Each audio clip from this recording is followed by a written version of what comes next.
Beginnings. Aren't they exciting? The rush of the adrenaline, the sleepless nights, when that new idea hits you, it's sort of like falling in love. And chemically speaking, it's not that far from the truth either. Have you ever jotted down a note on your phone or notebook or even piece of napkin in the coffee shop?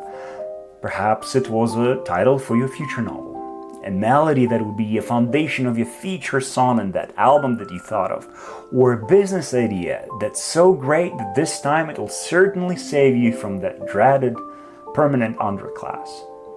A day passes, you sleep on it. This time, the sleep comes easier. A little bit, but easier nonetheless. The spark is still there, but the fire doesn't seem to be as bright anymore. Another night, you begin to rationalize it. That novel, probably someone has written something like that already, and you're not that good of a writer anyway. The song, chances are you've heard it somewhere, and your brain just brings it up from the depth of your subconsciousness. And business, in this economy, with your mortgage, older parents or younger kids, or that trip that you planned this summer, forget it. And I think you know what happens next. You postpone it. A day, a week, a month, or even a year. You think, one day I'll have more time. I'll be smarter. One day I'll be stronger and definitely more financially stable. And that one day never comes. For a long time I thought I was the only one who did this, and I came to realize I was quite naive. Hi, I'm Shpyra. I'm a post-secondary educator, fiction writer, and a lifelong student of creativity. And this is my take on why your best ideas never become reality. When I first decided to write, I had this grand idea, at least in my mind it seemed so. A fantasy epic, obviously a trilogy, no less, and I was dreaming of its settings, magic systems, and reluctant heroes. It kept me awake nights to no end. Well, that and my anxiety, of course.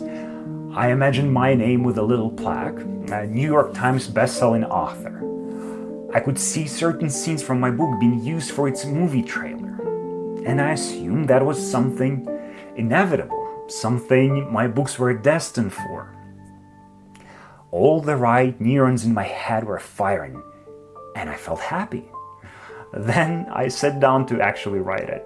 And I think you know what happened next.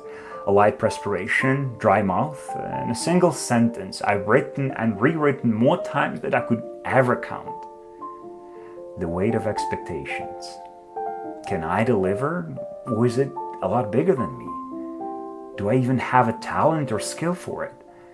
And being an overthinker such as I am, I started to do what I did best. Think. Or a better word would be spiral. I imagine a critic calling me on a poor quality of my prose. Friends giving their fake smiles and polite notes not to offend me. But the worst of all, publishers bluntly ignoring my work altogether.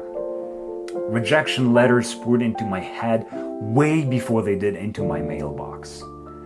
The audience in our heads is the harshest one of them all. So with all the weight of personal expectations and imaginary audience, there are only two paths for you and I. The first one is to give it up. Before you even embarrass yourself or waste money, energy, or your precious time, or you try to make it perfect.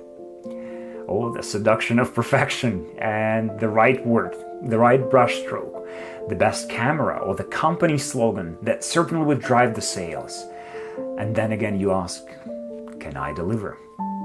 As for me, I took all the courses I could find on writing, read dozens of books on craft, and watched hundreds of YouTube videos from established authors, agents, and of course publishers.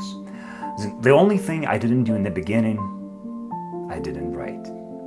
I wasn't ready, I kept telling myself. English isn't my first language. I needed to broaden my vocabulary. I haven't read 1,000 novels yet to write one of my own. So I better do that. Big names in the industry definitely know some secrets that they will certainly share with me on their YouTube channel. So I better watch and listen carefully. Maybe take some notes. Later I will be ready. And later never comes. Later was never about the time. The illusion of later keeps you, as it kept me, safe. Safe from failure, yes. Safe from shattered expectations, but also safe from reality. A perfect idea in your head works out immediately. It makes you rich and famous. There are no roadblocks, no sleepless nights, no almighty algorithm. A real idea, on the other hand, is messy. It's wild. One of its legs is slightly shorter than another one. It bites you when you feed it, and it sleeps when you need to work. Weeks later, you sit in your chair, the candle is lit, your eyes on the screen on the canvas, and you think, my life isn't that bad. Why would I do that? Everything is great. I have a roof over my head, the food is great, partner or friends. Then suddenly, your laptop is shut. The canvas is back in storage. The characters from your novel are slowly dying inside of your head. And at the same time, something else is dying inside of you as well. The food is there, the friends are fun, your job even pays well. Yet something is gone, and you aren't allowed to grieve it. Maybe that's why our best ideas never become reality. Not because we love them too little, but maybe because we sometimes love them too much. This is why this channel might have never actually existed. Thank you for joining me today. If you liked my video essay, please consider subscribing and joining me on this journey of self-discovery and creativity. And I will see you in the next one.